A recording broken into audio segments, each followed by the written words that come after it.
let's get started. For those of you that don't know who we don't we, which quite a few don't, some know me real well. My name is Rick Benjamin. I'm the chair of the Ogama County Economic Development Corporation. We're one of the sponsors, and in cooperation with Michigan Works, put this together tonight. Crank up the volume a little. Okay. Russ? I'll hold it close here until he gets up there. I want to start by introducing the person that's instrumental for putting this together tonight. She did a lot of work to get this all organized. Mandy Chasey is our EDC director, and she works with Michigan Works. She's the director of business services in Ogama County. She did a lot of work communicating with everybody and getting this all put together. So, Mandy, thank you.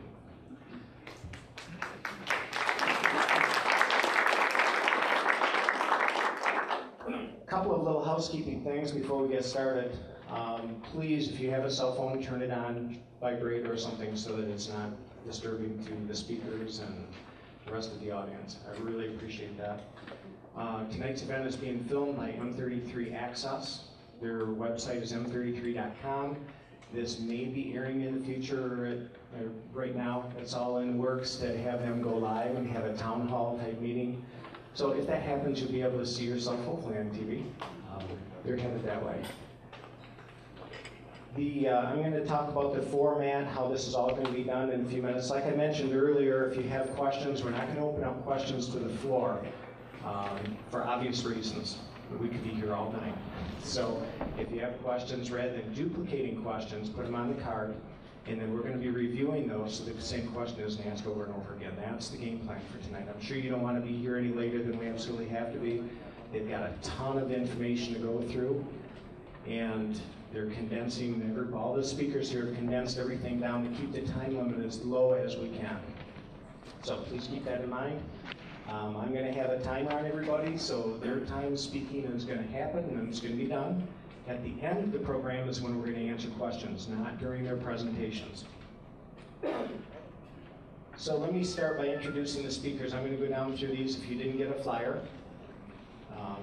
Jim Armbruster graduated from CMU in 1998 with a Bachelor of Science in Hydrogenealogy and Environmental Science. Worked as a geologist and project manager for the Environmental Consulting Company from 1998 to 2005. 2005, he worked as a geologist, senior geologist with the MDEQ, Michigan Department of Environmental Quality, Office of Oil, Gas, and Minerals. Jim is going to be our first speaker. You can see him on your left. Eric, I didn't catch how to pronounce. Baus. That's what I thought. Eric Baus graduated with honors from Michigan State University, so we might have a little battle up here, with a Bachelor of Science in Agriculture and Natural Resource Policy Studies.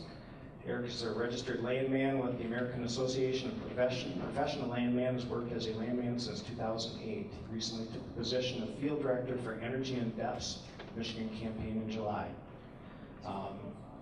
Jim has, with the MDEQ, is going to be speaking as a part of the regulatory system. They regulate pretty much everything that happens in Michigan. Eric is, of course, pro hydraulic fracturing, which is, of course, the topic of the night tonight. Kiara Barbier, on your right. She's with the Friends of the Augrey Rifle Watershed since its inception in 2011. FAR was founded out of concern for this watershed and our freshwater resources in Michigan. In the advent of the threat posed by high-volume hydraulic fracturing, FAR is strictly volunteer, not affiliated with any other group, and is not funded by any outside source. They are just like us. They're just citizens. Donald Day, sorry, I'm in your way. He has 35 years of experience in the oil and gas industry. Mr. D worked for Marathon Oil Company, Champlain Petroleum Company, Anschutz Corporation, Ballard Petroleum, HRF Exploration and Production, Quicksilver Resources. Well, you've got the flyer. Don, thank you for being here. Chris Grobel of Grobel Environmental and Planning Associates has a doctorate in environmental policy and law, a master's in hydrogeology, correct? Geology, not genealogy, hydrogeology, and bachelor's degree in environmental science and forestry from Michigan State University. Has worked as an environmental scientist for 27 years. In addition to the DNR and DEQ, he's worked for Watershed Council, Land and Water Conservancy, Michigan State University, and private environmental for engineering firms. Holy cats. Tim Coward, right in the middle. Joined Brightburn Energy in late 2007, and as the environmental health and safety manager of the company, a very important position in the Northern Division. Before joining Brightburn, he worked as a consultant to the oil and gas industry, and most recently served as senior environment analyst for Quicksilver Resources Incorporated. He has 13 years of experience in environmental health and safety and general regulatory matters regarding the gas and oil industry. His areas of expertise include hydrogeology, environmental remediation, general air and greenhouse gas compliance, and OSHA, general safety. Mr. Howard also developed and manages the DOT PHMSA pipeline compliance program. James Peters.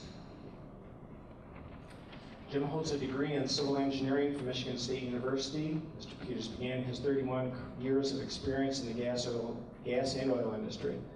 The majority of his career has been spent with Halliburton. James has also worked for Quicksilver Resources and Silversmith Incorporated, both located in Gaylord, and currently in the operations manager for North Star Energy based in Traverse City.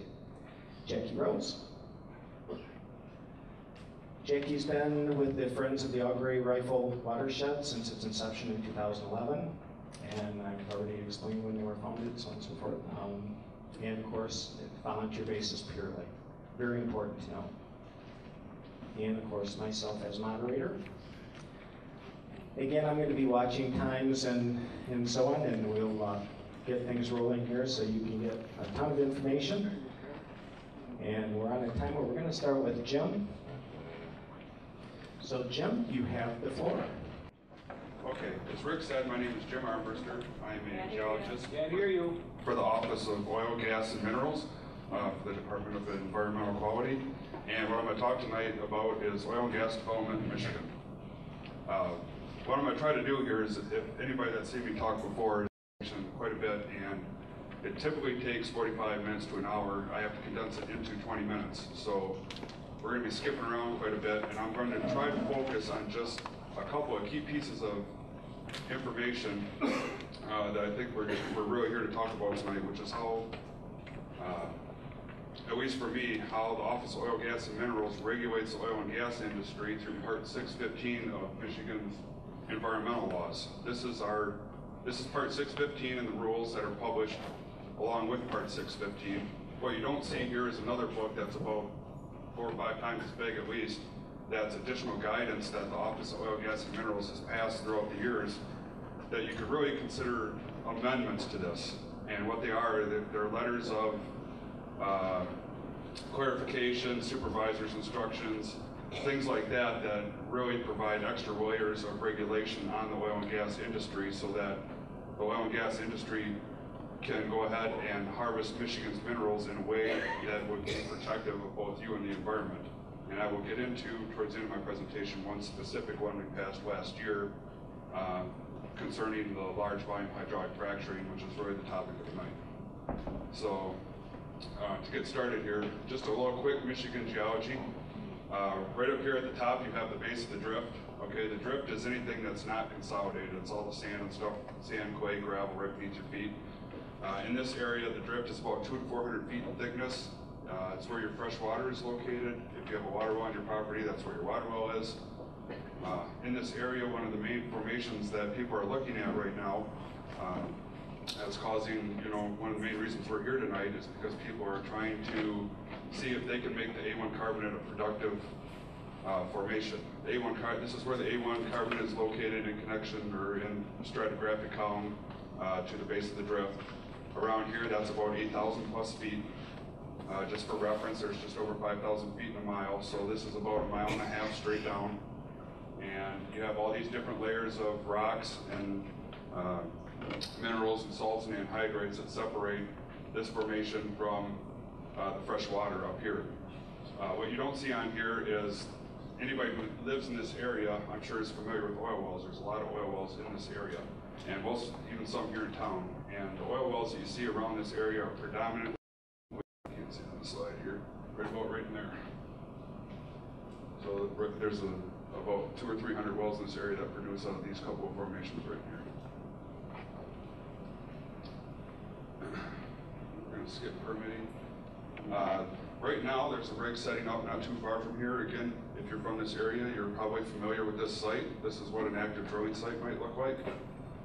This is the drill rig. Around the drill rig, you're going to see a fair amount of different equipment, and then you're going to see a bunch of trailers lined up on site. When they start drilling a well, an oil and gas company will operate that rig 24 hours a day, 7 days a week until they get to their total depth and they get the hole cased and sealed. We'll go over what that is. They will have people who live in these trailers that are on site 24 hours a day, 7 days a week. They will have multiple crews of people, just like if you were working in some sort of industry that runs like the automotive industry where they run 24 hours a day. It's very similar. So let's just sort of create a fictitious oil well. Let's say we're going to drill an oil well. If we're going to drill an A1 carbonate well in this area, this is a lot like what the well bore might end up looking like. So the first thing that we would do if we were drilling a well is we would drive this pipe right here called conductor pipe. And all this pipe and casing I'm about to talk about is all steel casing. So the first thing we would do is we would drive that conductor pipe typically about 30 to 60 feet down is generally what it ranges. And the purpose of the conductor pipe is twofold. One is it allows the company to get the bit started so the hole can get started straight, so it's not wandering all over the place. The second reason for the conductor pipe is to keep all that loose sand and gravel that's just right out here from collapsing into the hole and falling down the hole and bridging in the hole and causing all kinds of problems. So once they drive that conductor pipe, then we're going to go ahead and we're going to start drilling our well. And we're going to drill down until we're at least 100 feet below all the known fresh water in the area. And then at that point, we're going to set what's called the surface casing. After we set our surface casing down there, we're going to go ahead and we're going to cement that all the way to surface. That's what this grayish material represents here is cement. After we've set this casing and cemented this casing in, we'll go back in and we will drill again, continue to drill. And on these deeper wells, like these A1 carbonate wells, industry is required to install an additional string of casing called an intermediate casing string. Right now, it's the typical formation they've been setting that in this area is called the Bass Island Formation. It's about 5,000 to 5,500 feet down, so about a mile down. They will set an additional string of casing, another string of cement, or steel casing.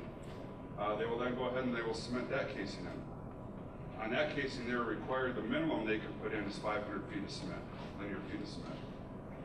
I can tell you right now, I've never seen one that has 500 feet of cement. They usually have several thousand feet of cement. And I have seen them where they've cemented this 6,000 feet all the way back up to surface. So after this has been set, we will continue to drill down and we will drill what's called the pilot hole section of our well. The pilot hole section, that's this part right here. What we're going to do is we're going to drill straight down through the formation that we're interested in. So in this case, it's this yellowish, represents right here our A1 carbonate that we're trying to remove, we would like to try to produce. So we're going to drill through that, and we're going to drill through that probably about 50 feet. And the reason we drill through that is also twofold. The first thing the industry is going to do is they're going to send a piece of logging equipment, electric logging equipment down the hole, and they're going to run through this, and they're going to record. They're going to get a graph, which is a bunch of wavy lines, and what they're going to get off of that is they're going to be reading things like porosity, permeability of the rock. They can tell what types of fluids are in the rock based on the resistivity, known resistivities of certain fluids. So they can get an idea of, you know, how porous the rock is, how easy are the fluids going to be able, or the gas be able to move through the rock, you know, what kind of fluids are in the rock, do we even have a chance of completing this well? So they get some basic information off of that. And then the other thing that the oil and gas industry might do through this interval right here that they're interested in is they may do a core. And what they would do is instead of drilling like they normally drill, they would send down a core barrel, which is more of a hollow tube, and they would get a 3 to 4 inch diameter piece of rock, 30 feet long, and they'll pull that out of the hole, and then they can send that away to a lab to have it analyzed more in depth, where they can cut it open and they can really look at it. They can see what it's made out of. They can test it. They can test porosity. They can test permeability. They can see if there's oil in it. They can see what fossils are in it, because it's not all broken up. So they can get a lot of very useful information from doing that. Once they've done that, then they would cement this all the way back up and use this cement as what's called a kickoff point, which means that they're going to use that to help turn the drill bit. So once we have this cemented back up, we're going to go ahead and we're going to start drilling our fictitious well here again. We're going to start coming down and we're going to start turning our bit, and we're going to be doing what's called building a curve. So we're going to build this curve and we're going to land it right about in here in the formation that we're interested in, and we're going to be basically at 90 degrees or horizontal. At that point, they're going to go ahead and they're going to drill horizontally to whatever their intended total length of the horizontal leg of this well is. Once they get to that end point called the total depth, or TD, they're going to go ahead and set another string of steel casing and cement that up. So now you have 1, 2, 3 strings of steel casing, all with cement on them. All that serving the purpose of isolating what fluids are in all these various formations and keeping them isolated in those formations and not allowing them to migrate, all for the purpose of protecting the groundwater. What's not shown on here is that we have, for these A1 carbonate wells, we have also been requiring industry to set an additional string of casing, which isn't shown on here. And we've been having them set it right about here. So what they would do is they would send, all the way from surface through this curve, right here where they landed horizontally, they would set an additional string of casing and cement that in. So on these A1 horizontal wells, they actually have 1, 2, 3, 4 strings of steel casing with cement on them. After they get to this point, and it's drilled, it's cased, it's cemented, the drill rig that we saw a couple pictures ago is going to move off site, typically, okay? And what they're going to do is they're going to bring in a smaller rig and a different crew to complete the well. And there are a lot of ways to complete the well. And the one that we're really going to talk about tonight is hydraulic fracturing. That's one method of completing a well. And a lot of times I hear people, maybe I'll get a call, it's a concerned citizen, it's a neighbor, they'll tell me, there's a rig running half a mile away from my house. I think they're fracture drilling. I have some concerns or whatever. I just want to make it clear that there's no such thing as fracture while they're drilling a well. Hydraulic fracturing is a way to complete a well, which is done later after the well has already been cased and sealed. So if they're going to go ahead and hydraulically fracture this well, the first thing that they have to do is they have to perforate the casing, because as you can see on this diagram right now, you have all this cement and all this steel casing in here. There's no way for any of these fluids to get into the wellbore. Right now, this wellbore is completely isolated from all the oil and gas that they're trying to recover. It's isolated by the cement and the steel. So in order for them to be able to get the fluids and the gas into the wellbore, they have to perforate that casing and create a pathway so that the fluids can get in, so they can get it up to the surface and go ahead and sell it. So what they would do, the first thing they would do is send down a perforating gun. They would take it all the way down and around this curve and go to whatever interval it is that they were interested in perforating. It might be something that they saw on a log or something they saw in their drill cuttings. And they decided, okay, this 5-foot interval looks like it might produce some good oil or some good gas. So we want to perforate this interval right here. So they'll go down there and they will perforate that through the casing and the cement and give that fluid a channel to be able to get into the wellbore. Then, if we're going to hydraulically fracture our well, what they're going to do is they're going to put water mixed with sand and sometimes called proppant, which I don't know who brought them, but on that table over there, you're going to see 3 little jars on that center table where all those maps are. That is proppant or fracture sand. It's basically what you're going to see is been sifted, so it's a very uniform size.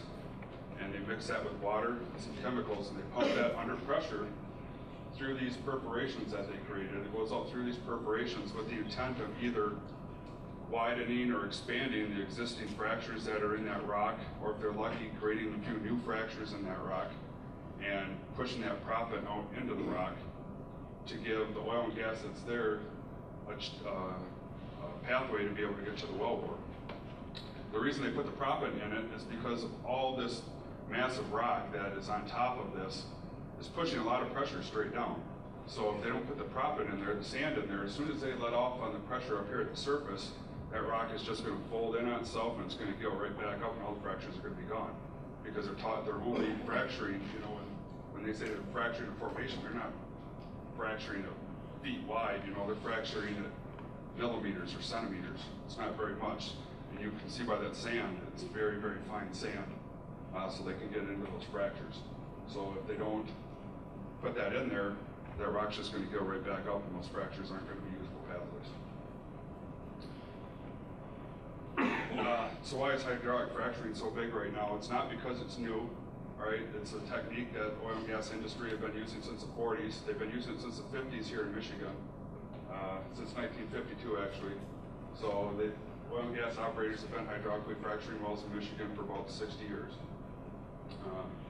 The big issue right now is water usage.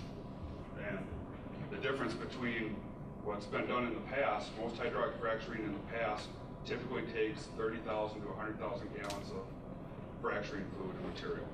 All right, but now today with these large volume hydraulic fracturing operations, which is what we're here to talk about, they're using millions of gallons of fluid, which is a big difference. So that's brought it kind of to the forefront of the newspapers and the television recently.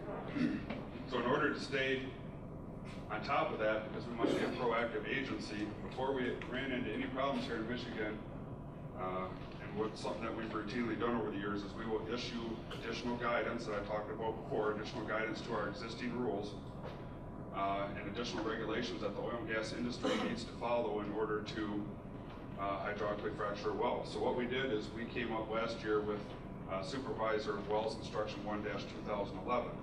And what this document is additional guidance that specifically relates to large volume hydraulic fracturing and how we are going to approach it and what we're going to make industry do in addition to our existing laws to make sure that when they do this type of operation that it's protective of both you and the environment.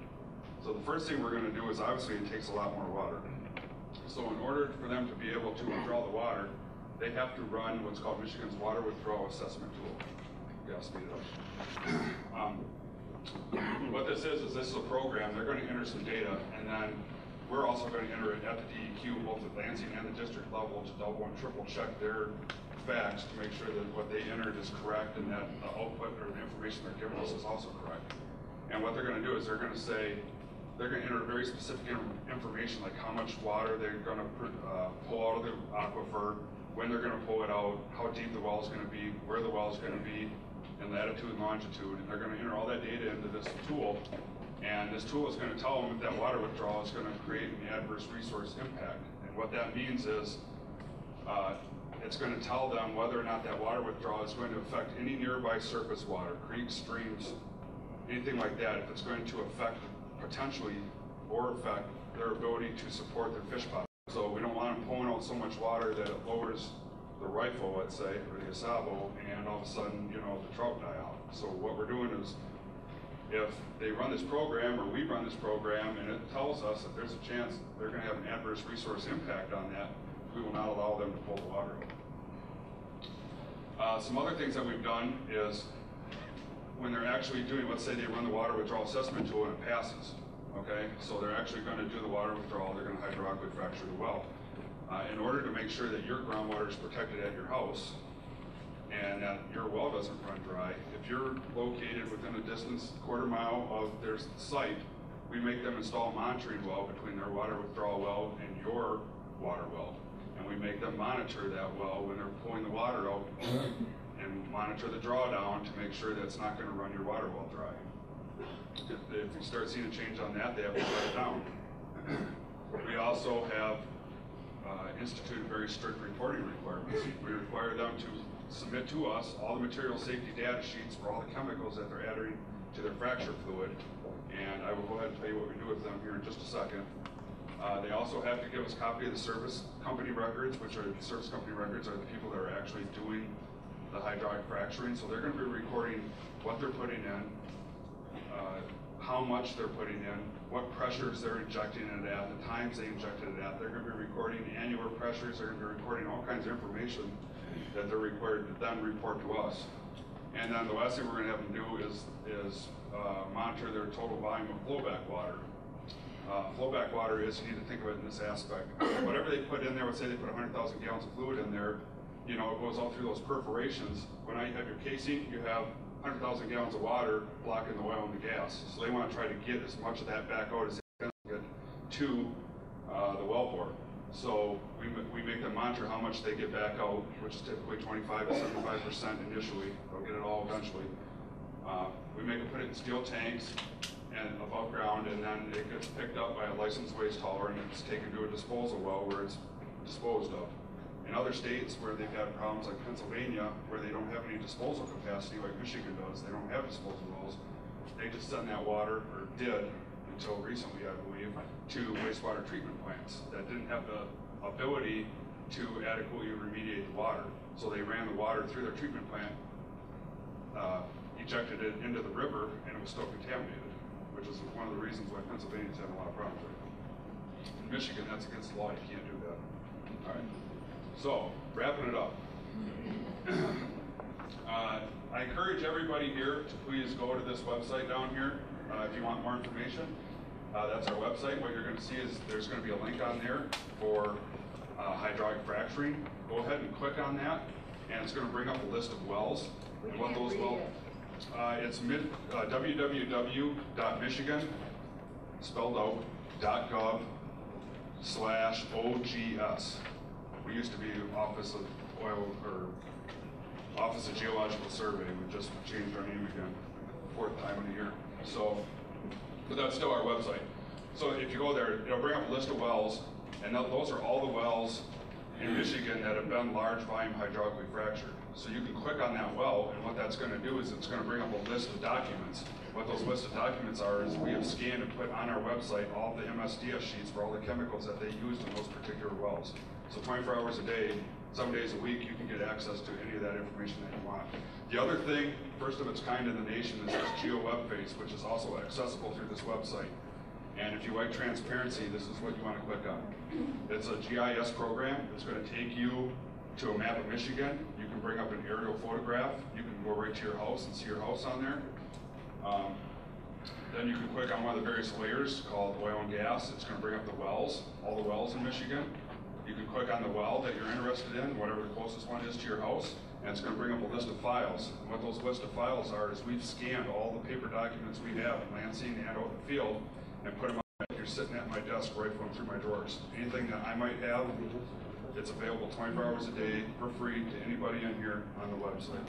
So with that, I guess I'll hang it up for now and take questions later. Thank you. Jim, thank you very much.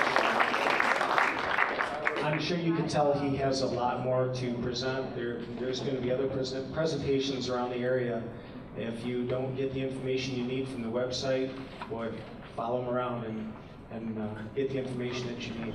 Our next speaker is from Energy in Depth, Eric. Eric, of course, is pro high volume hydraulic fracturing. So we've heard from the regulatory side, and we'll go to the pro side, and then we'll go to the con side last. As mentioned, my name is Eric Baus. I am Energy in Depth's field director for Michigan. This is a new position, Energy in Depth, that just started in Michigan.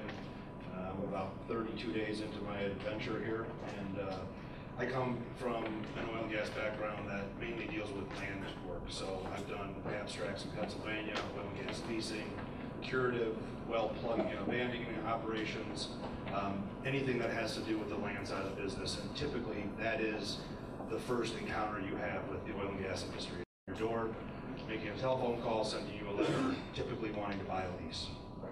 That's not what I'm here to talk about tonight. What I am here to tell you about is Energy in Depth as a resource for you. Energy in Depth is a research, education, and outreach initiative that is really focused on getting the facts out about responsibly developing America's onshore oil and gas resources. as you are probably familiar, there's a lot of advocacy groups that are available to us that say certain things, and basically our role as Energy in Depth is to fact check those things and to make sure that the record is set straight as to if the science is good, if the data inputs are proper. We are essentially a watchdog group for the critics of the industry, and we are oftentimes self-critical. A lot of improvements that have been made are coming from people that are doing this sort of fact checking and seeing opportunities for improvement. So we work on both sides of the issue to make what the industry can do and to be their best. The background of Energy in Depth, as mentioned,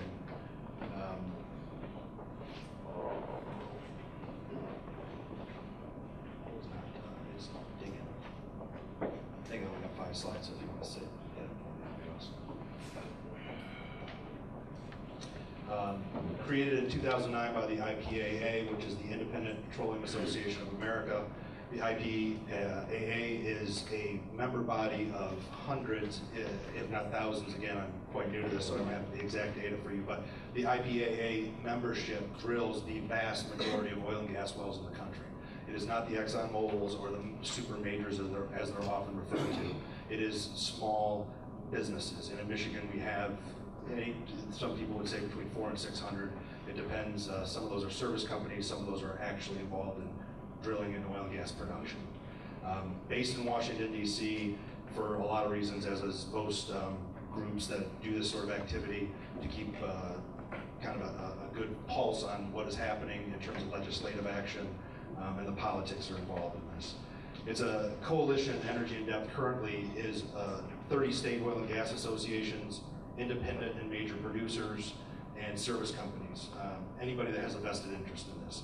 So again, it's essentially stakeholders, and all of you that are sitting here tonight are those stakeholders. We all use these products, whether they be in our medicines, in our vehicles, you name it, there's petroleum typically involved in it.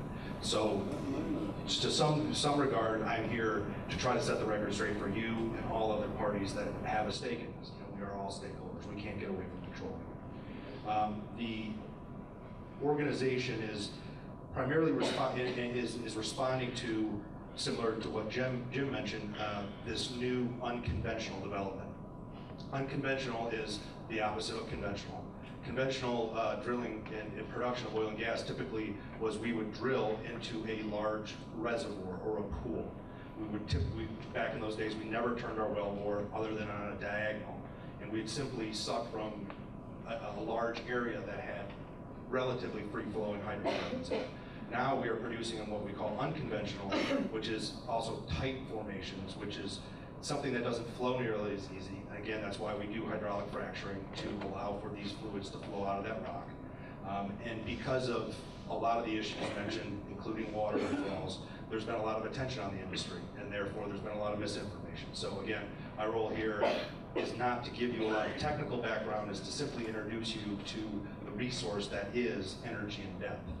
We have a website, it's energyindepth.org, and whenever you see issues that are raised about hydraulic fracturing or any of these hydrocarbon recovery type activities, this is one of many, but the premier website to turn to find what are the facts, debunk myths, identify misinformation, and so forth. Next slide. Many of you know in Michigan we do have an extensive long history in oil and gas development. The first major shale play in the country essentially originated here in Michigan, which is called the Antrim Shale Formation of northern Michigan. On the picture over there, it's all that red band that goes across the upper third of the northern Michigan. We are now into another phase because of technology that allows us to go significantly deeper than we've gone before, and potentially produce hydrocarbons from other shales, including the Collingwood and the Utica. These are truly unproven formations, as far as I know, and most everybody here knows.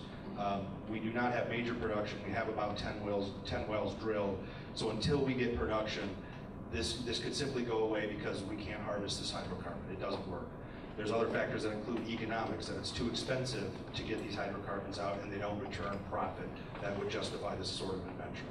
The other major issue in terms of this new shale play not working out is a ban. Michigan is currently facing a ballot initiative that deals with a constitutional amendment that would ban all hydraulic fracturing that is horizontal. And if, depending on who you talk to, essentially all wells would be under this ban because there is no true perfect 0 degree or 90 degree well bore. Everything runs on a slight angle or something. So there's arguments already in play that this is one way to not just stop deep hydraulic fracture. Next slide. So as a resource to you guys, I am here to essentially respond to all things Michigan. Letters to the editor, advocacy groups that talk about certain things and make statements. We fact check all that stuff and we publish it. If it's right, it's right, and we commend them on their honesty and their integrity. If it's not, then we know. The final slide is my contact information. We're going to turn this over to Jim. I just simply want to make an introduction as a resource for you to do more research and fact checking and make informed decisions on this very important thing that faces Michigan.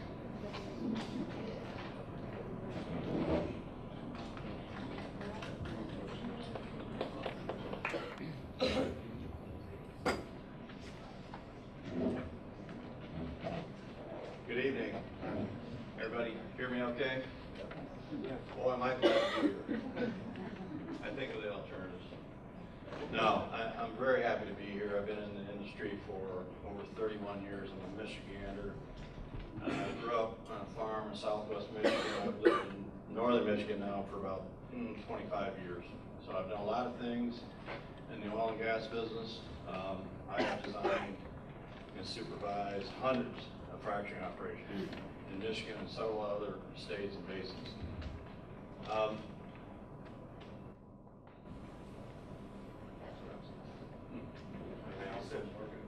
Yeah, you're gonna have to sit down. Well, I think so.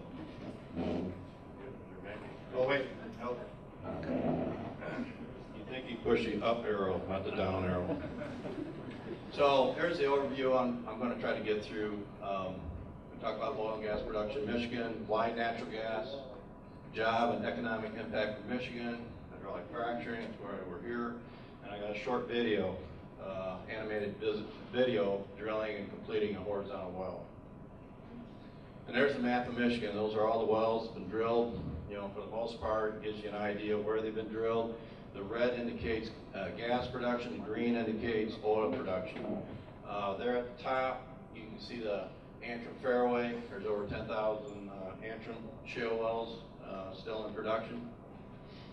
And a little bit about natural gas. Why natural gas? Hey, it's abundant, it's clean, it's affordable. We got it right here in Michigan. Electricity generation is a big thing in this country right now with coal being pushed pretty much out of the picture. It will be eventually, but it's not going to be for decades and decades. You know, natural gas now makes up about 20% of our electrical generation in this country. By end of next year, it'll probably make up about 25%. It's replacing coal is what it's doing.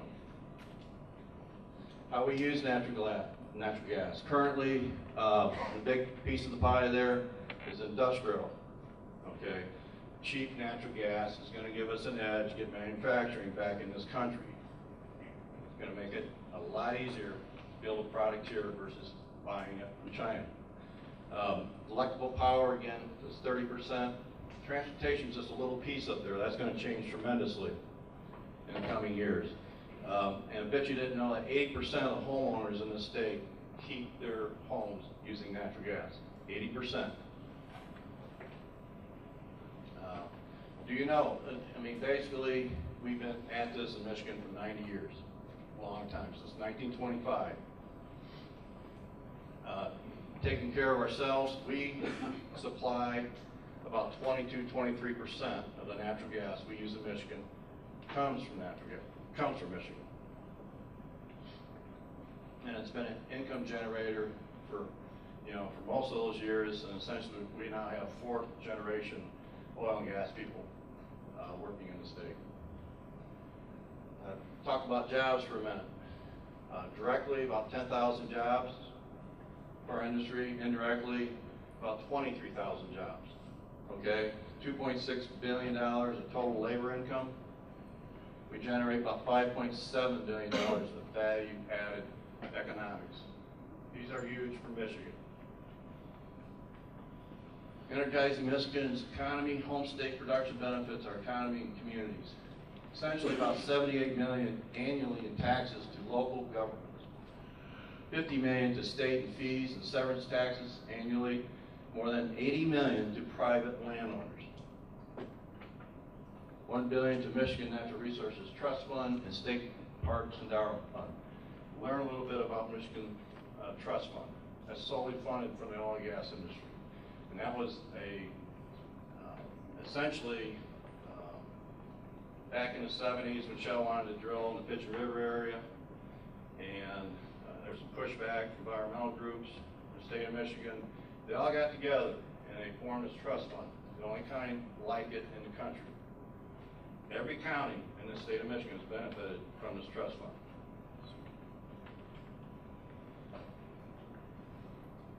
Just some pictures of some of what it does. It buys property, builds walkways, paths, trails.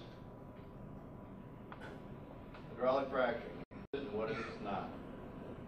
By definition, hydraulic fracturing is the use of a pressurized fluid, typically containing proppants, sand, ceramics, and additives to create fractures and fissures in a rock formation so that hydrocarbons can flow to the wellbore for production.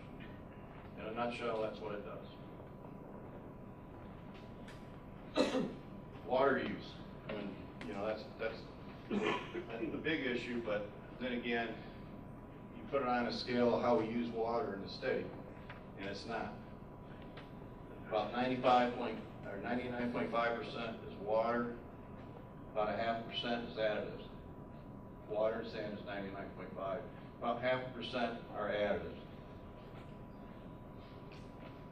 You know, one of the equivalents is 5 million gallons of water is what it takes to irrigate 8 acres of corn per season. 5 million gallons of water is what it takes to water your golf course for a month. And I checked with some people today, just as an example, water withdrawal.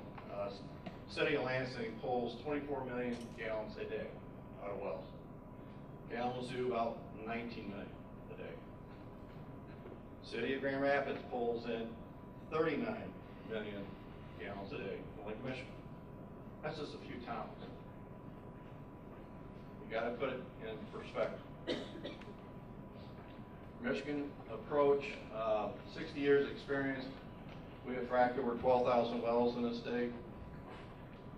For the most part, it's been very safe. It's been safely done. Water sources protected. I'm not going to say there's no instances of harm. You know, we've had spills on locations.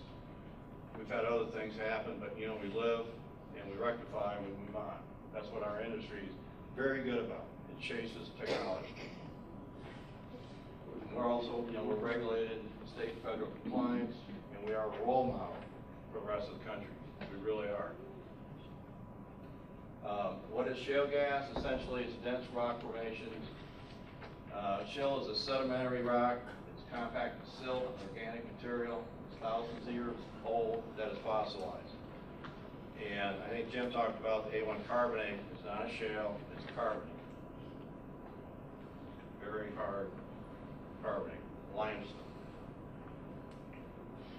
Here's where the deeper activities currently going on. You can see the antrim is the yellowish orange color. The Utica, you can't see it very well, but it's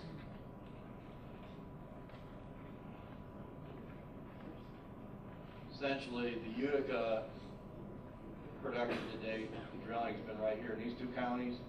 There's permits now in Crawford County and Roscommon County. Thank you, and that's my contact information. I'm going to show you this video. But J. Peters at nsenergy.us. Hey, I'm open for emails and conversations. Thank you.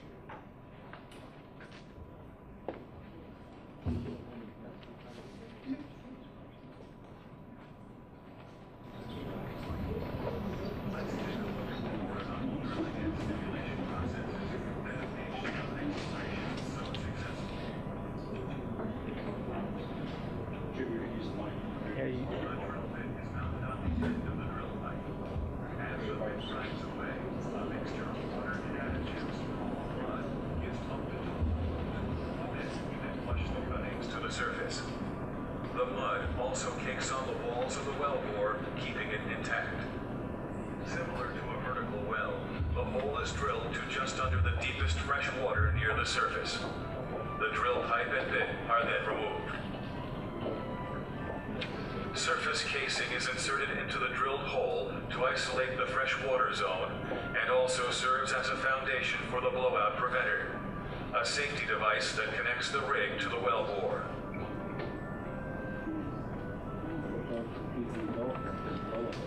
Then, cement is pumped down the casing and out through the opening of the shoe at the bottom of the casing. It is then forced up between the casing and the hole, sealing off the wellbore from the fresh water. The cementing process prevents contamination of the freshwater aquifers. The pipe and bit are lowered back down the hole to drill through the plug and cement, and continue the vertical section of the well to approximately 500 feet above the planned horizontal leg. This depth is called the kickoff point, where the curve will begin so the horizontal section can be drilled. Up to this point, the process is the same as drilling a vertical well. Again, the pipe and bit are pulled out of the hole, and a downhole drilling motor with measurement while drilling instruments is lowered back into the hole to begin the angle building process. The distance to make the curve from the kickoff point to where the wellbore becomes horizontal is just under 1/4 mile. Once the curve is completed, drilling begins on the well's horizontal section, called the lateral. The pipe used to drill the well measures 30 feet in length and weighs approximately 495 pounds each. It takes over 350 pieces of pipe weighing nearly 87 tons to drill a 10,500-foot well. At various stages of drilling, the pipe is taken out of the hole for tool and bit changes and put back in. This process is called tripping pipe. When the targeted distance is reached, the drill pipe and bit are removed from the wellbore one last time. Production casing is now inserted into the full length of the wellbore. Cement is again pumped down the casing and out through the hole in the casing shoe, forcing the cement up between the casing and the wall of the hole, filling the open space known as the annulus. Casing the well is a very important process because it permanently secures the wellbore and it prevents hydrocarbons and other fluids from seeping out into the formation as they are brought to the surface. At this point, the drilling rig is no longer needed. A temporary wellhead is installed and the location is prepared for the service crew who will perf, frack, and prepare the well for production. The first of these steps is to perf, or perforate the casing.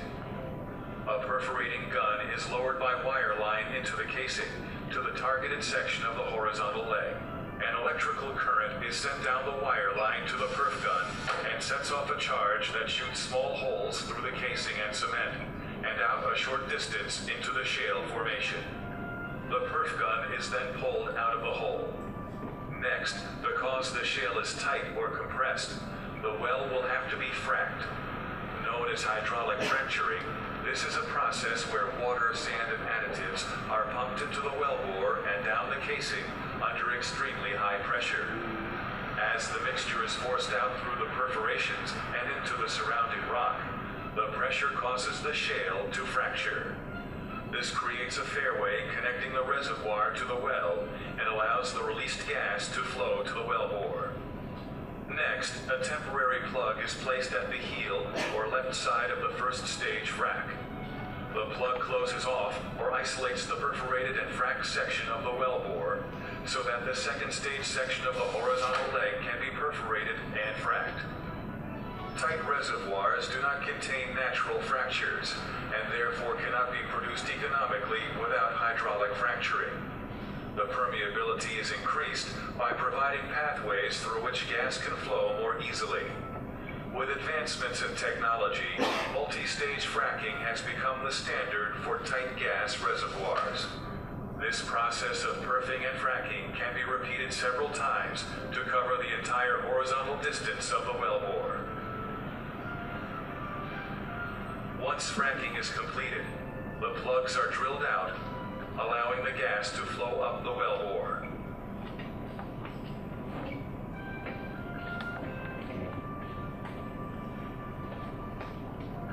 The next step is to install a permanent wellhead, also known as a Christmas tree, and other necessary surface equipment. A pipeline is then built to transport the gas to the pipeline network. As field development expands, additional pipeline infrastructure is built.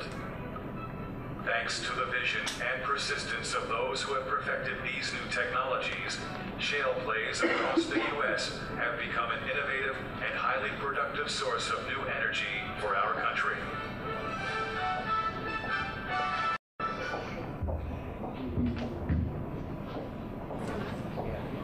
Yeah, it should be. This one works. Hi, I'm Kara Barbier with the Friends of the Augury Rifle Watershed, and I'm here tonight with Jackie Rhodes, and also joining us is Chris Grobel from Grobel Environmental.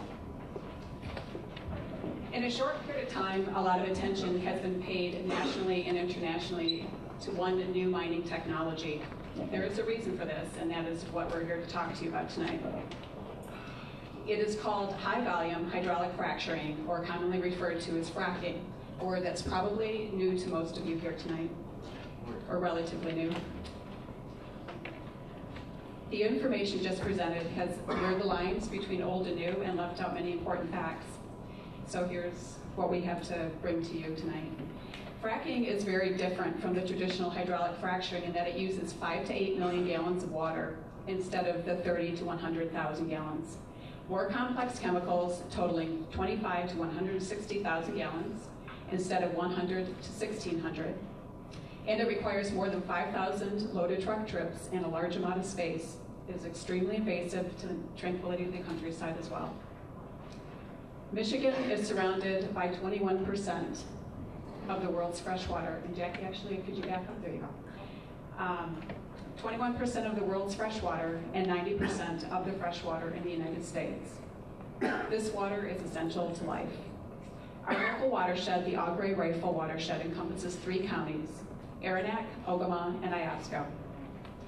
Michigan relies on protections through the EPA and the DEQ. In the area of federal protections, the oil and gas industry is largely exempt or unregulated. Of 7 major exemptions given to the industry, there are 3 that all of us are familiar with and rely upon: safe water to drink, clean air to breathe, and clean water. Regardless of the history of these acts, it is necessary to our health and well-being that this changed industry not be exempted from these basic safety standards. Michigan House Bill 4746 was passed just over 1 year ago. Simply put, it strips counties and townships of the ability to regulate oil and gas drilling. Therefore, we have to rely on DEQ regulations. In Michigan, the DEQ's Office of Oil, Gas, and Minerals is charged with total oversight of the oil and gas industry, including enforcing and updating regulations. The Assistant Supervisor of Wells runs the office and has the power to enforce regulations or the power to grant exceptions to most regulations, which he frequently does. This office is the only part of the Environmental Protection Agency that is essentially funded by the industry it regulates through a severance tax placed on production royalties from oil and gas wells. For fracking, the DEQ is applying old regulations that predate this technology by decades. Last year, there were 2 updates. As Jim mentioned earlier, one of them, anyway. They are an instruction clarifying a water withdrawal tool that Jackie will also talk to you about later, and a letter of direction for well siting when abandoned wells are in the area.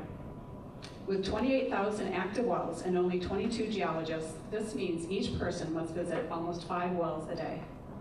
The DEQ does not have the staff to adequately oversee, regulate, or remediate current mining activity or contamination events, and there is currently a hiring freeze of state civil service positions. In recent years, DEQ departments have been closed or minimally staffed. Groundwater contamination and geological survey departments have been disbanded or have transferred. So, after about 60 years traditionally fracking over 12,000 wells, fracking using high-volume frac fluids, the DEQ says there has never been a contamination or environmental issue here in Michigan, or even nationwide. What an astounding record. But what about the events broadcasted yesterday on NPR, where Pennsylvania's Department of Environmental Protection blames a nearby fracking operation for methane in 2 families' water supplies? And what about all the cases across the country where people are litigating as a result of contamination? Only some of these are shown here. Or what about these contamination incidents on our state land and privately owned land?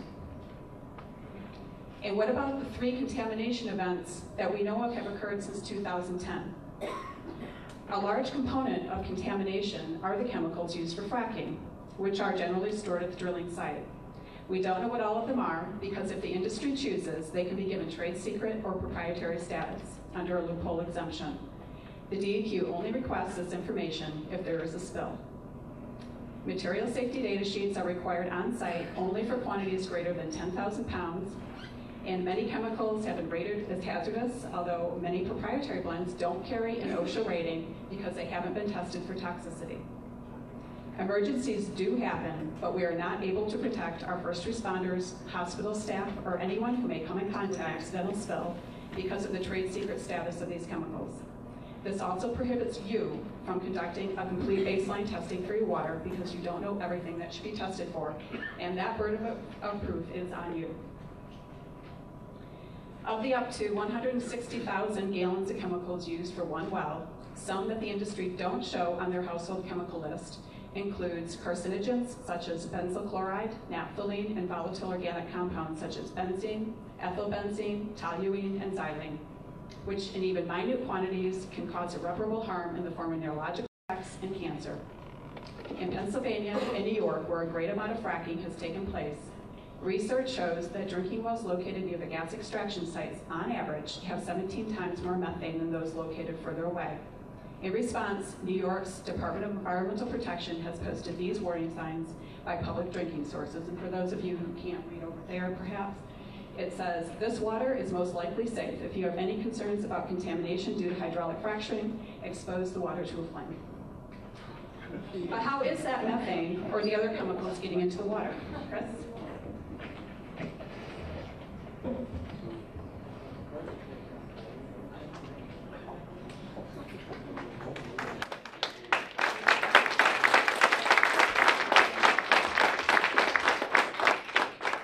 Good evening, Chris Grobel from Fracking, and again, thank you all for being here. I have been referred to earlier tonight as a critic of this, or on the con side, I think it was. And I didn't start there. I have spent many years in the field of environmental consulting and as an educator, and I think came to this with an open mind. I am squarely opposed to the practice, and I'll tell you for a number of reasons, but primarily 3 things. I am concerned about the oversight and regulation. I have spent a career cleaning up petroleum that wasn't supposed to spill, as have many other people. And lastly, I'm very concerned about the cumulative environmental impacts, including air pollution, especially the data that's coming forth on air pollution and people getting sick around the country from this practice. As has already been said, there are 3 casings at least, maybe 4, and these are cemented. We'll go to the next slide. And some of the problems that can occur, according to the industry, is that the cement does not get evenly distributed between the outside of the casing and the natural formation, and a process that is, or a problem that can cause leakage. Also, the well itself, as is shown here, can corrode and have problems. I know of, and I have worked on 2 recent wells that were horizontal drilling wells that had failures. One of them, every coupling along the way of the casing failed because they had been improperly spec'd and they didn't fit. The notion that this is somehow fail-safe technology, I think you really need to take home, try that idea on, remember when other people have told you that, and whether that's an accurate statement. I have also owners who had to sue, unfortunately, in circuit court to get the state to do their job, or, as it turned out, to get the court to do the state's job in cleanup at oil and gas sites, brine spills, crude oil spills, and the like. Next slide, please.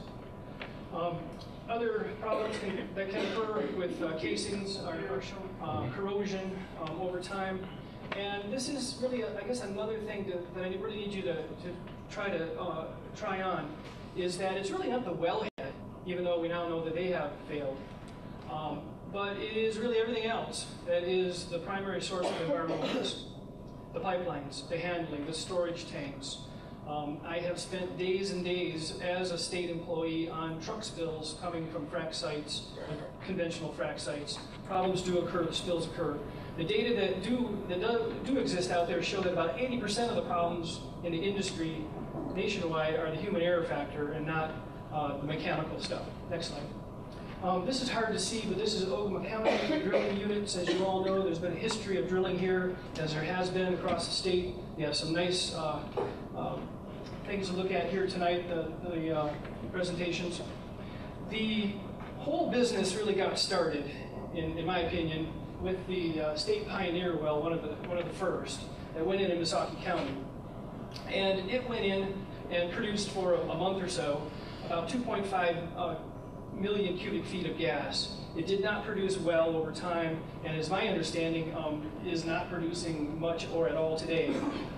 And then after the disappointing result here, the industry kind of stepped back for a little while, and I think we're back into another push.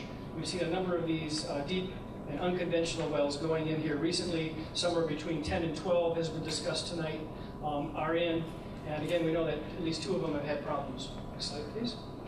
On the waste side, and I have a publication on the internet on this topic, the deep well injection. Yes, Michigan is unique in that we don't allow for certain types of disposal of this material, but we do require deep well injection. And again, you have all along the chain of cradle to grave risks with possible handling and spillage and so forth of these. We also know, and it's been finally scientifically, that we've had earthquakes in Youngstown, Ohio this January from deep well injection. We have had dozens and dozens of such earthquakes now admitted in Colorado from such injection.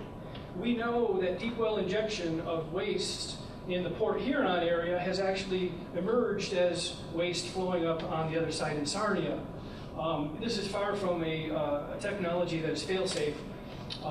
We have lots of data on that, but we'll move along. The scientific knowledge is really emerging on this, and keep your eyes open and ears open on that topic. Air pollution. This has been the one that pushed me over on this topic. A recent study done by Cornell University has looked at the whole life cycle of unconventional gas extraction and has found that overall unconventional gas is dirtier than oil and coal, because if you look at the methane releases, that up to 8% of the gas in an unconventional well is lost to the atmosphere over its life cycle, and that's double a conventional well. The NRDC, another group, has said that if industry captured a third of that and resold it back to us, that would be the equivalent of taking 50 coal-fired power plants offline. The air pollution is significant. It is significant in that neighborhood during frac operations, and is very significant in terms of not so much the carbon dioxide it's putting into the atmosphere, but the methane that are significant from losses and releases of natural gas. And methane is the key, 20 times more potent than carbon dioxide in global warming. That data as well is emerging. There's a lot out there. There's a lot more coming. And air pollution is significant. We have agencies in Colorado and Texas, in Wyoming, who are now pinning human health concerns, medical studies, epidemiological studies on air pollution from fracking events. A wide variety of respiratory and other sorts of impacts. Another concern is hydrogen sulfide. You do have hydrogen sulfide formations in the region, a deadly gas that has to also be very closely monitored and made sure not to escape into the environment. The real issue, in addition, is the water. The water is your water. We are a public trust state, and the water is owned by us, the citizens. The government's role is a fiduciary, as a trustee, to manage it and protect it for us. The water well assessment tool is flawed. I was an expert in the Nestle water bottling case in Mecosta County some years ago. When that company kicked down their wells to test their wells to fill water bottles, the adjoining lake next door went down 4 inches. The stream leaving that Osprey Lake, the dead stream, went down 2 inches. And you can see the rippling effect of impacts. What is the point? Water withdrawals of this quantity at this amount can have a very significant localized impact. The other thing to say about water before we turn this over to Jackie is that the water, you have to look at the whole cycle. It is lost. Once it's pumped into one of these operations, 2/3 of it ends up down in the formation, never to be seen again, contaminated with fracking waste and petroleum that's there. The other 1/3 or so that comes back up the well is treated as a waste and does not return to the cycle. So comparisons to golf courses and corn are completely inappropriate. It is a withdrawal and a consumptive use and a contamination of our water, and at large volumes. With that, I'll shut up and turn this over. And we really encourage you to see.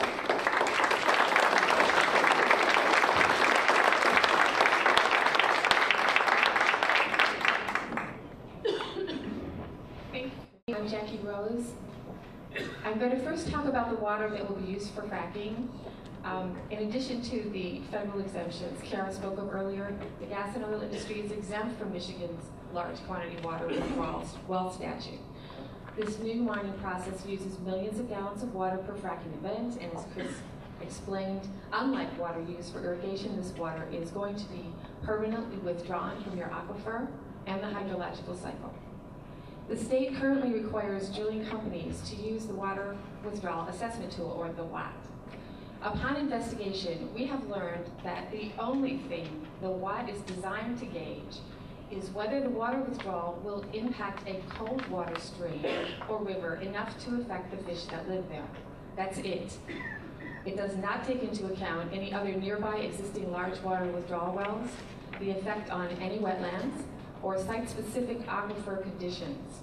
It also doesn't measure the effect on warm or cool waters, which is what most of the surface waters are in our county and our watershed. Even when the WAT indicates an adverse impact, the DE can and does override it, as they did with the Excelsior well in Kalkaska County, which is located approximately a quarter mile from the Manistee River. What this means is there is truly no effective plan in place to determine how the water withdrawn for fracking will affect your aquifer or any nearby surface waters in Ogama County. In addition to the water withdrawal there, is the possibility of contamination to your drinking water supply. The only way you will be able to prove that your water was contaminated by fracking is if you can prove that the contaminants present in that water after fracking were not there before fracking. The way that you can do that is by getting a baseline water test performed before the drilling starts. Based on information from the Community Science Institute in New York, Cornell University, and in consultation with the DEQ Drinking Water Laboratory, we have put together a panel of chemicals to test for, obtained quotes from Michigan certified laboratories for the tests, and compiled a list of third-party collection agents for you to choose from. You can, I was going to say, you can pick up a packet containing all this information from us tonight, but they've all been distributed and we've run out. But if you sign up on our email sheet, we'll be glad to send it to you. It is very important that you do not collect your own water samples if they are ever to be used as credible evidence later. You may have read in the paper that Devon Energy voluntarily performed baseline water tests for households around the proposed well in Logan Township. I called Devon to confirm this, and Mr. Chip Minty there would neither confirm nor deny the report.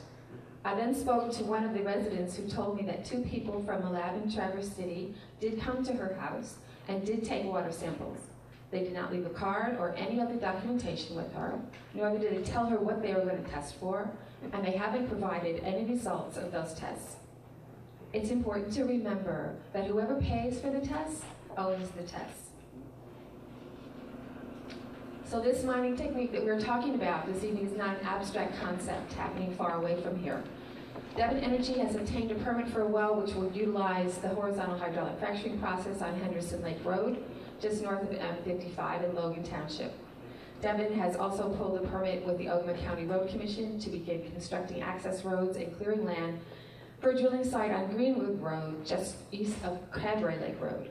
It is literally in your backyard. In addition to Devon's plans in Logan and Richland Township, you may be aware that various companies have been busy leasing out private landowners' mineral rights throughout the county. 99% of those leases have been assigned to Devon Energy. These leases are for mineral rights on over 550 properties in Ogama County, and one of those properties is over 6,000 acres. Devon Energy has assigned 1/3 of its interests in those mineral rights to another company called Tip Top Energy Production US LLC, a Delaware company registered in Michigan. Tip Top is an agent for Sinopec in Beijing, China, and Sinopec is owned by the Chinese government. In this way, the Chinese government has acquired a 1/3 interest in mineral rights on private property located throughout Ogama County. We have copies of these documents recorded with the Register of Deeds with evidence of these transfers if you would like to review them. The Department of Natural Resources owns the rights to the minerals underneath a great deal of state and privately owned land. Twice a year, they auction off these mineral rights to the highest bidder. The next auction is scheduled for October 2012. This map shows the parcels of state land nominated for auction in Foster Township. We have maps for each of the townships in Ogama County at our information table, and you can access these maps online. This is an aerial picture of the Allegheny State Park in Pennsylvania. It could happen here too. We have been working on creating maps which combine the property up for auction with all of the privately leased property for the whole county. So far, we've only mapped Edwards, Logan, and Goodar townships. On this map of Edwards Township, the blue is privately leased, and the filled-in orange parts are up for auction. And then, I don't know if you can see this, but inside that red circle is a little tiny circle that belongs to someone who hasn't leased. But if the land surrounding it became a permitted well unit, that land would be subject to compulsory pooling. This is when a non-leased interest is forced by state law to participate in an oil or gas producing unit. If you are forced pooled, the drilling company can't put a well on your surface, and they can't come onto the surface of your land without permission. But with high volume fracking, they can drill under your land, fracture the bedrock, deposit millions of gallons of water, sand, and toxic chemicals, and potentially turn the substructure of your property into an unpermitted hazardous waste site. We have more research on this issue, and if this is a concern for you, please talk to us after the meeting. The other negative effects of fracking may include vastly increased truck traffic and damage to local roads and infrastructure. This damage could create a large fiscal challenge to Ogama County. A decrease in your property values. Studies conducted over the last decade in Colorado, Canada, and Texas indicate that proximity to a gas or oil well could negatively impact property values. Your mortgage and your ability to sell your property in the future. If you have a mortgage backed by Fannie Mae, before you sign a mineral release, you are required to obtain approval from your lender. That lender in turn has to submit a form to Fannie Mae, and we have an excerpt from the Fannie Mae Servicer Guide if you'd like to check this out. Properties with existing gas and oil leases are generally not accepted by Fannie Mae or Freddie Mac lenders, such as these.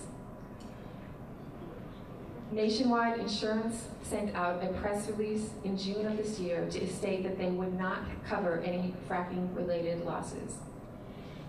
A study paid for by America's Natural Gas Alliance projects there will be job gains in the oil and gas industry, but widespread losses in other sectors of the economy will ultimately result in slightly lower overall employment levels. In rural areas such as ours, most of the jobs have been going to workers from out of state, mainly Texas and Oklahoma.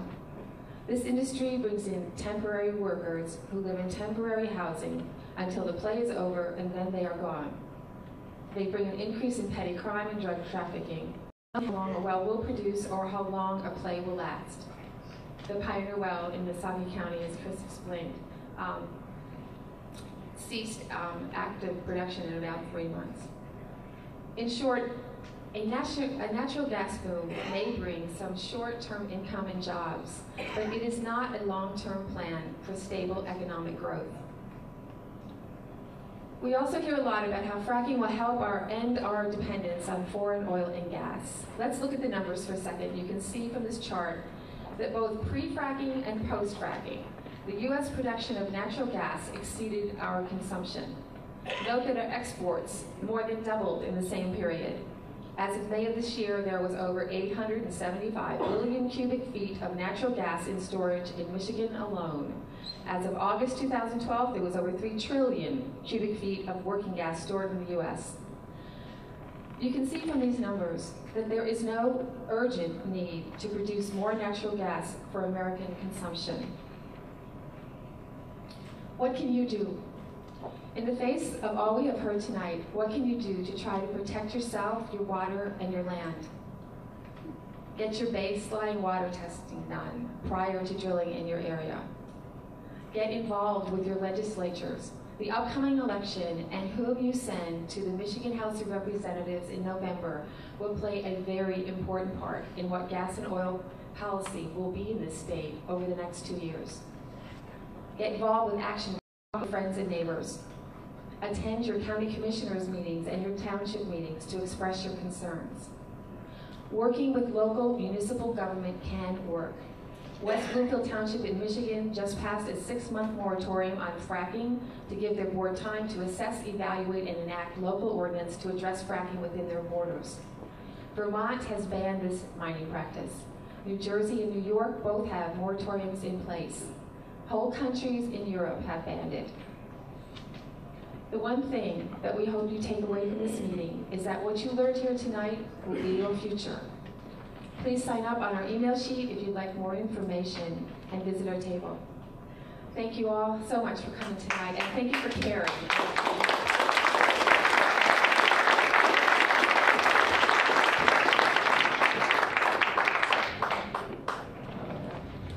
Thanks, Jackie. Okay, what do you think? Create more questions? I hope so. I have quite a few here. What I would like to do right now is just take a couple of minutes, take more questionnaire cards. We will pass them around. If you have a question for Tom, make sure and put his name on the top, and he's going to be right here. I'll direct it to him. Let's take just a couple of minute break. If anybody. How do I find out if our family has ever owned any rights on our property that has been in the family 100 years? Well, I can kind of answer that. You can have a title company do a mineral rights search. It's probably your best resource. Of course, you have to pay for that. They charge by the hour. I don't know that the state has any way of researching that because it's done on a county-wide basis. We can only tell you if you have state rights. Yeah, like Tom said, they can only tell you if there is state, if the state has actually released that, the state has the rights to those minerals. Okay? A quick answer to that is you can negotiate with your oil and gas company to have them do the research on the mineral rights, particularly prior to signing the lease. If they have any sense that you're just having them do the research for free and you're not willing to sign, they probably will not do that. One important thing you need to be very aware of is Michigan is unique in that it has a act that was, I believe, in 1963 or 1967. It basically says that if you sever your mineral estate from the surface estate, and you do not utilize those minerals that were surface, the mineral owner does not utilize those, whether they lease them, produce them, or sign an affidavit and record it of record in the county. Those minerals that were severed return to the surface owner at no cost. So if minerals were severed when you bought a farm or a piece of property 40 years ago, and nothing has been done, people did not comply with the law to keep those minerals, they are yours at no cost. Do you know what Eric meant by severed? If those mineral rights were reserved before you bought the property, they didn't pass with the surface ownership. So that's what it means by severed. Just so you know. The state and federal are exempt from that. State and federal are exempt, correct. Kira, what well or person has been injured in Michigan due to hydraulic fracking? And what about fracking for water wells in the UP? This would be a better question for Chris? Because you said Kiara, we didn't really listen. Okay. What well or person has been injured? We know that there are two of the horizontal large volume wells that have had failure of the well itself. I don't know yet in the one case whether there's environmental contamination. I've got a FOIA out on the other to find that out. I'll be hopefully be finding out on both soon. No person is alleged to have been harmed that I know, but environmental contamination is something that has to be remedied under state law. What about fracking for water wells in the UP? Yeah, I've been lucky enough to work in the UP a bit, and in a number of them use explosives. They cannot produce water from the bedrock that they're trying to drink from. And so for decades and longer, and happy to say that my people come from Keweenaw, they would do that to develop water. The trick there is that you flush that system long enough to get those materials out of the aquifer before you use it. One other note on that. Geothermal, that is a big push as a renewable energy source. Many of those wells are hydraulically fractured also, and according to the skeptics here, would then engender some of the same dangers.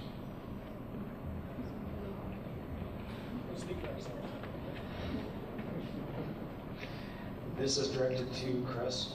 What about grouting of rotary holes for water wells? Question one. The state of Michigan mandates all 137 wells be rotary and cement grout. So are you saying that no wells should be rotary drilled? Okay, water wells. Well, grouting of water wells is done routinely and by law in Michigan, and has to be done to prevent the migration of contamination from above down into a drinking water source. The grout is typically a bentonite. It's a clay that when it gets wet expands many times its volume and seals the annular space. Not directly on topic, but that's my knowledge of that. The second question was? I have 137 wells, that they have to be ordered in Oh. to a contaminated zone, and we have United States cement grout fails. I think that statement I can't argue with. Did everybody hear him?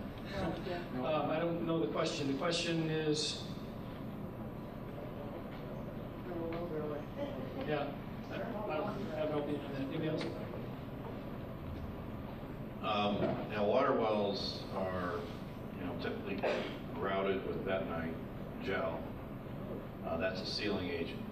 Okay, it doesn't set up permanently like cement. In some cases, the water wells, depending on what they are, commercial wells, are required to be cement grouted. But Michigan, I used to give talks to the DNR on water well construction, and until the economy went bad, there were about 35,000 water wells drilled each year in the state.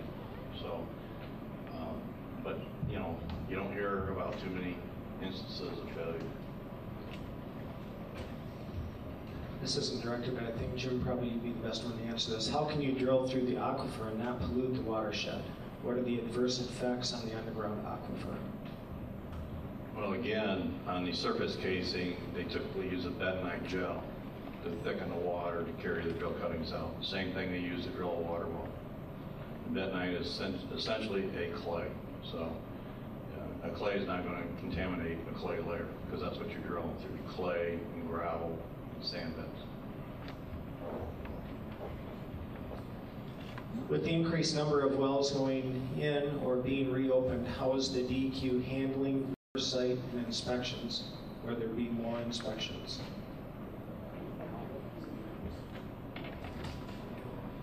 We spend the majority of our time in the field doing inspections. Maybe for my presentation, I think I sit in the office quite a bit. We're at least probably 80% of the time in the field, maybe 20% of the time in the office. So we have goals that we set, and we prioritize the different functions that the oil and gas industry is doing. So for instance, the drilling of a well is high priority, so we go out there quite a bit.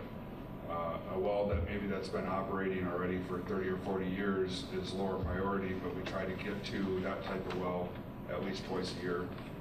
Other wells, like disposal wells, we try to get to those about 4 times a year to do routine inspections. We do that for the life cycle of the well. I think this is probably a better question for a county commissioner or a road commissioner or MDOT, but the question is, would townships get an allowance to repair roads from increased truck traffic? If you've run into that, gosh, help me out. Every county is different in the state of Michigan, though I'm sure many are similar. Roscommon County, in which I've worked, land work, compared to Ogama County, which I've also worked, we have to, just as it was mentioned in some of the competitors' slides here, we have to get permits from the County Road Commission to move a drill rig in on your surface roads, period. We cannot just pull it in there because it is overweight. We pay extreme and exorbitant amounts of money in anticipation of damage. We also bond these roads. And in Pennsylvania particularly, there's been well over $500 million in road improvements prior to actual drilling activity that happens on those roads. A lot of your bridges don't have the capacity to handle the truck traffic that we are going to provide. Let me also assure you, there is not 5,000 truck traffic trips per well. Every one of their claims can be debunked on energyinDepth.org. Every one, Cornell University especially. Could we also comment on this question? Rebuttal? No, not rebuttal, just a question. Just to expand, in Pennsylvania, where, and he just mentioned, there have been a lot of situations where they have implemented some new, not just ordinances, but new taxes or permitting fees. This has done a lot of damage to other industries. I personally know of one industry that it has put it pretty much on a very tippy level, and that is the hardwood lumber industry. These loggers are now having to pay exorbitant fees to use those roads, which they have not had to pay in the past, and it's making it very difficult for a lot of these companies to continue to operate. Go ahead, Jake. Okay, you said that they paid exorbitant fees. They don't pay exorbitant fees in Michigan. Okay, regarding long-term effects, what effects will the shattering of underlying shale formations have on overlying, I can't read it, KRSD formations? Karst, okay, you get me? Limestone with shear networks and sinkholes? Anyone? Well, I think one of the things, every state is, every basin is different. Michigan's basin is unique in the fact that, we had 2 miles of glaciers above us about 10,000 years ago. Those glaciers basically scoured out the bedrock. The bedrock is fairly flat. And so we have glacial drift, and that drift varies in thickness. Maybe as thick as 1,200 plus feet in certain places, and maybe as thin as 25 feet. But our geology isn't such where we have karst, where we have formations that when fresh water leaches through them, they dissolve, such as in Florida. You're not going to see that here in Michigan, at least I don't believe so. How many people have lived in or know the Presqu'île or Alpena areas full of karst? We have karst as well in Iosco, well, I think I'll stop at that. Thanks, Chris. Second part, how long do the chemicals they're unable to recapture stay in the ground / aquifer, and what keeps them from contaminating the aquifer for years in the future? First of all, the fracking fluid's going into a formation that's being developed for oil and gas, and it's not intended to go into the aquifer, just the opposite, as you've probably picked up on tonight. These gentlemen are talking about the industry can be trusted not to do that. The DEQ says we're on the job and we've got the toughest laws in the country, so trust us. I'm here to tell you that accidents do happen, and we all know that. So first of all, it's not that these fluids are going into an aquifer. Now, when they go into a formation, they are theoretically there forever, as would be any injected waste in a deep well, deep injection room. Please speak more specifically as to how the perforations are made. Is it not by explosive charge? Does this not damage the integrity of the cement coating? Jim, probably? Jim's video kind of explained it, but Eric? Don?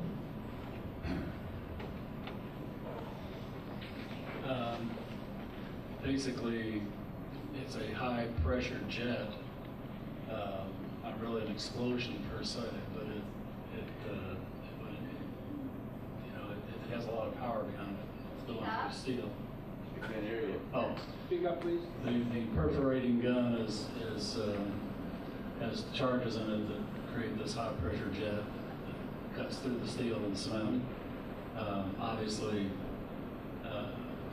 you're making a small hole in the steel, usually 4 shots per foot, spread around the pipe. It really isn't a huge issue with regard to the integrity of the steel.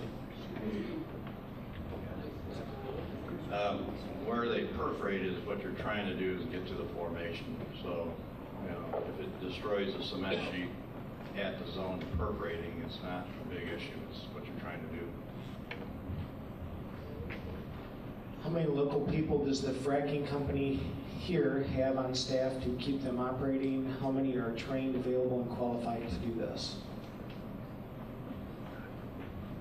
There's currently 2 companies in Michigan that provide fracturing services. Halliburton Energy Services out of Gaylord, or out of Kalkaska, and it used to be Superior Well Services out of Gaylord, and they're now called Neighbors. They took on their parent company name.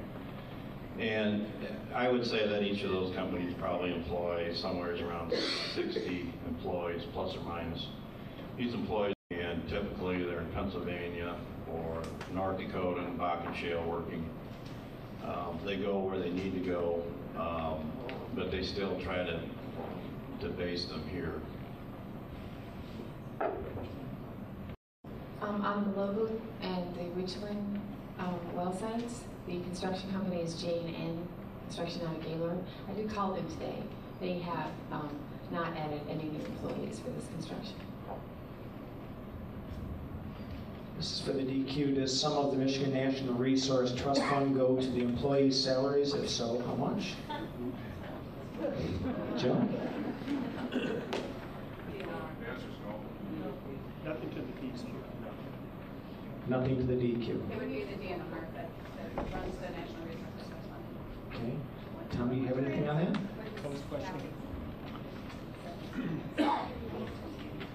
It's the DNR that will answer the question for you. The question, I think, was Sent to the DQ. Right now, there is no more money going into the trust fund. It all now goes to the State Park Endowment Fund when we had a big auction that brought in $189 million, sort of filled up the fund real quick. And yes, that money did pay for the DNR, the Mineral Management Section is what we're called now. We've had lots of names like Jim has too. They keep changing this. That money funded us so that we could lease the land. So we were out there leasing the land, making the money, and then that paid us our salaries, our section, which is like 12 people, to do that. And on any particular auction, we'll more than pay for any salary we've got for years, because it brings in a lot of money. The industry pays a lot of money for the gas leases, metallic leases, non-metallic, underground gas storage. We have a large leasing program. Is there a public record of locations that have had spills / blowouts? What is the plan for a blowout cleanup? Every district office has we maintain tracking sheets to track all spills, active spills ever. We maintain our tracking sheets to track where spills have occurred and what their progress is and which ones have been cleaned up and closed. What was the second part of that? Every cleanup is unique, as I'm sure Chris can probably tell you down there at the end. Everything is site specific. It depends what's spilled, how it's spilled, what media it affected. You know, was it the air, the water, the soil? So I can't really answer that question, you know, other than to say that when something spills, we make sure that the oil and gas companies clean it up.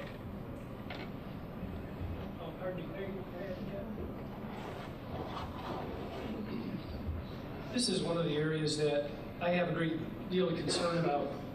As a former DEQ groundwater person, environmental response division, frontline person in the district office, working with the AG's office for years and in litigation over these kinds of things, there used to be a publicly available list statewide called the SAP list of oil and gas sites. That was discontinued in 1995, a computerized list, and has not been available online since. So here, Jim, very clearly, you have to go to a district office, know what to ask for, and ask for it in the way that the state is going to respond to you under a FOIA request. The information that is out there, the studies that I think Eric's probably going to be taking notes on now to debunk, you have a 2007 study by the Environmental Mission Research Group and Policy Center. They said that there were about 700 or so sites of environmental contamination from oil and gas wells that they tracked at that time by doing FOIAs, Freedom of Information Act requests.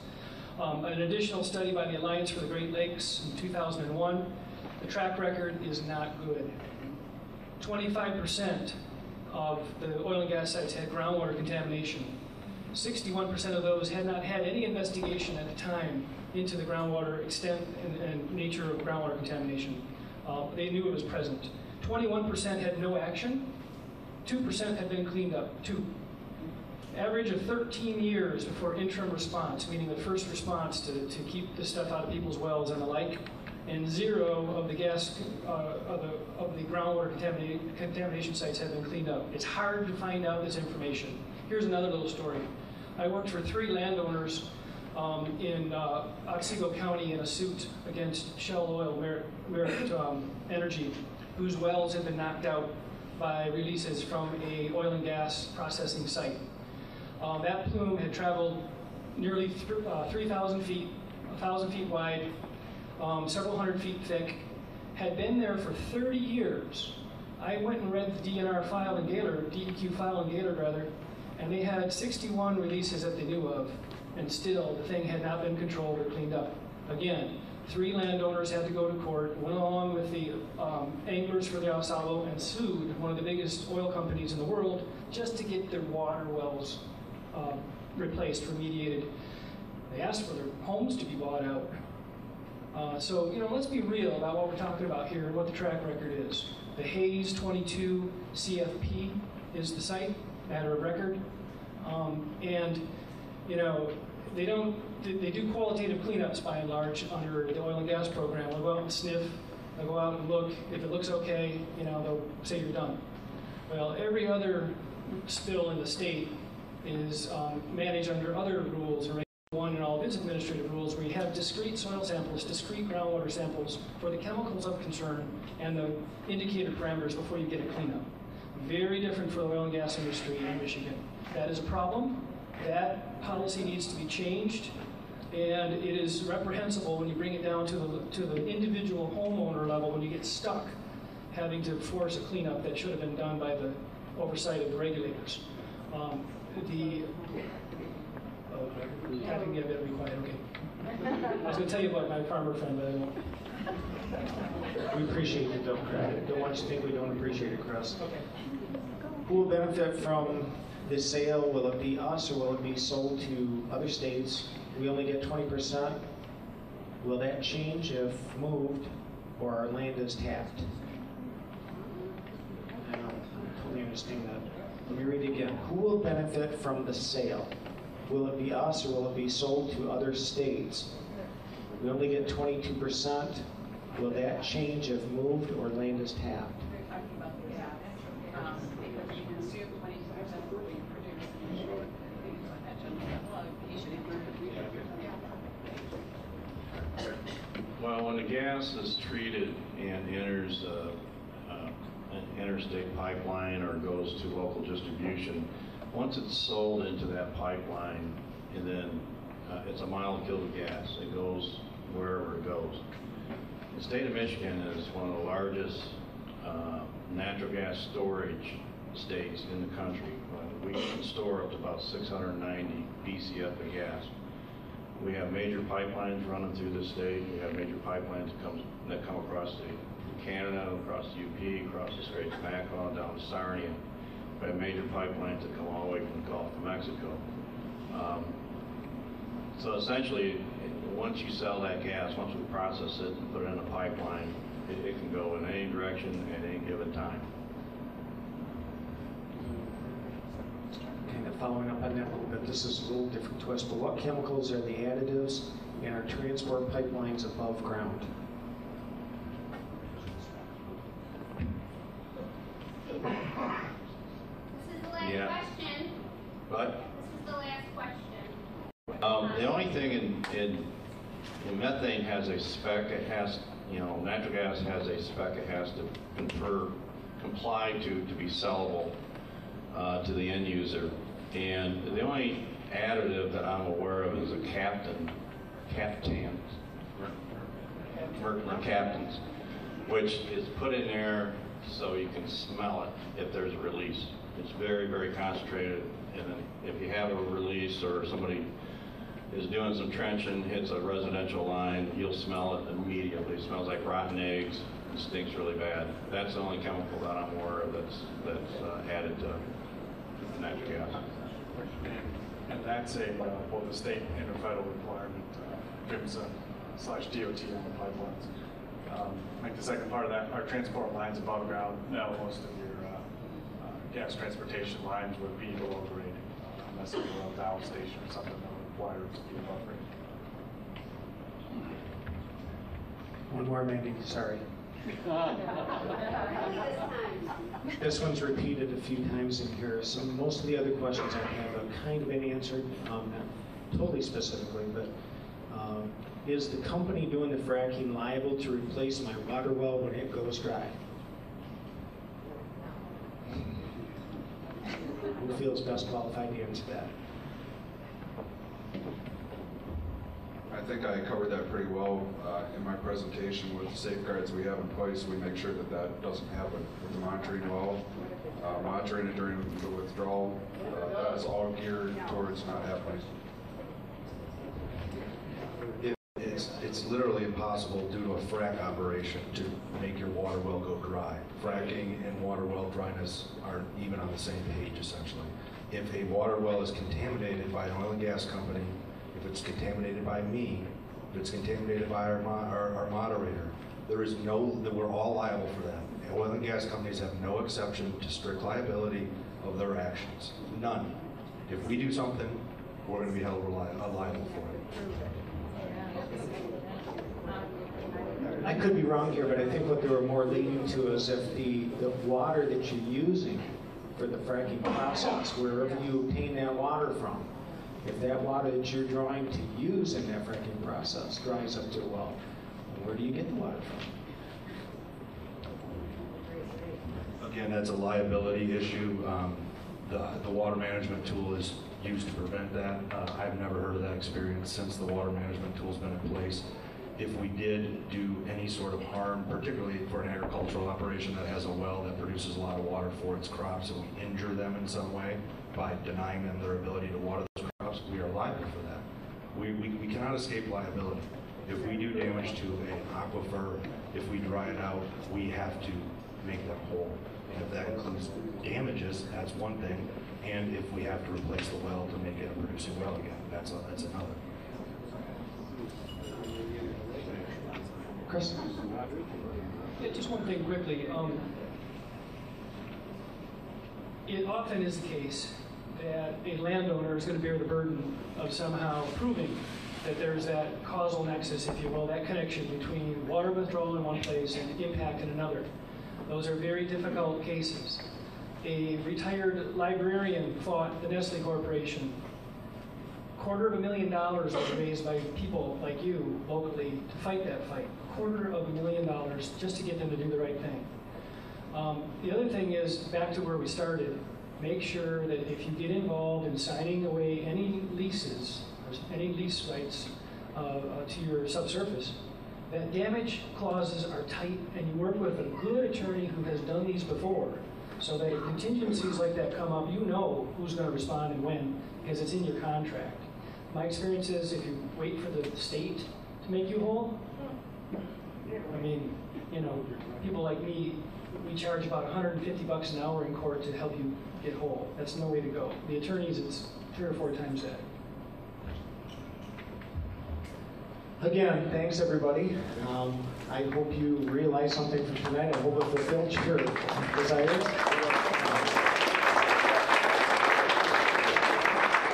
It's certainly been enlightening and my pleasure to have a panel of experts like this. Thank you.